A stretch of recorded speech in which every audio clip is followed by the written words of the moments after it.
आज हम पढ़ेंगे capacitor. Capacitor is a device which is used to store electrical energy.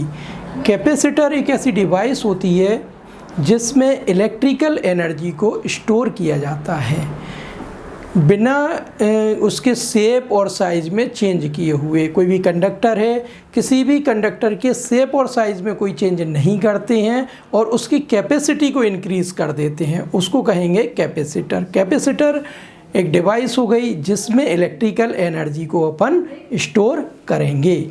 इसमें ख़ास बात यह है कि जो कंडक्टर है उस कंडक्टर को टच नहीं करेंगे, उस कंडक्टर के शेप में, उस कंडक्टर की साइज़ में कोई चेंज नहीं करेंगे और उसकी कैपेसिटी को अपन इंक्रीज़ कर देंगे। कैपेसिटी का आपको फॉर्मूला मालूम है, C is equal to Q upon V। ये फॉर्मूला है कैपेसिटी का। Capacity C is equal to charge upon potential.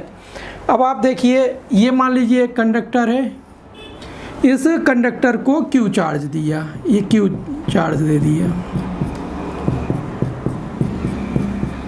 उसकी ये A कंडक्टर है, ये कंडक्टर है, इस कंडक्टर को अपन ने Q चार्ज दिया। अब इसकी कैपेसिटी अपन को इंक्रीज़ करना है। इसकी कैपेसिटी इंक्रीज़ करेंगे, इसमें इम्पॉर्टेंट बात यह है कि इसकी शेप में, साइज़ में कोई चेंज नहीं करेंगे, इसको अपन कुछ भी टच नहीं करेंगे और इसकी कैपेसिटी को इंक्रीज़ करना है। तो अपन इसके पास एक अनचार्ज्ड कंडक्टर रख देंगे B। इसके नियर एक अनचार्ज्ड कंडक्टर रख दिया। अब इंडक्शन के कारण इस पर नेगेटिव चार्ज आ जाएगा, इसके अपोजिट प्लस चार्ज आ जाएगा। इसको अगर अपन अर्थ से कनेक्ट कर देंगे तो ये जो पॉजिटिव चार्ज है ये इसके अर्थ में चला जाएगा। अभी अपन ने पढ़ा था कि पोटेंशियल किन फैक्टर्स पर डिपेंड करता है। तो पोटेंशियल किस पे डिपेंड करता है, उसमें एक फैक्टर था, यदि कंडक्टर के पास एक अनदर कंडक्टर रख दिया जाए, अनचार्ज कंडक्टर, तो उसका पोटेंशियल कम हो जाता है। इसी का यहाँ अपन ने यूज़ किया है। पोटेंशियल, फैक्टर इफेक्टिंग पोटेंशियल, ये आप पढ़ें, वापस से उसको रिवाइज कर लें, रिकैप कर लें। फैक्टर इफेक्टिंग पोटेंशियल, पोटेंशियल किन फैक्टर्स पे डिपेंड करता है।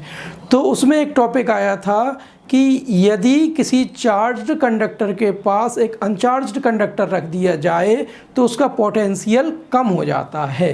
तो ये चार्ज कंडक्टर के पास अपन ने एक अनचार्ज्ड कंडक्टर रख दिया तो इसका पोटेंशियल डिक्रीज़ हो जाएगा, पोटेंशियल कम हो जाएगा। और आप देखेंगे पोटेंशियल V जब डिक्रीज़ होगा तो इस फॉर्मूले से कैपेसिटी C इंक्रीज़ होगी। ये प्रोपोर्शनल रिलेशन है, इनका आपस में प्रोपोर्शनल रिलेशन है। तो V की वैल्यू कम होगी, V की वैल्यू कम होगी तो C की वैल्यू इंक्रीज़ होगी। इस केस में V की वैल्यू कम हो रही है तो C की वैल्यू इंक्रीज़ हो रही है, यानी कैपेसिटी बढ़ गई।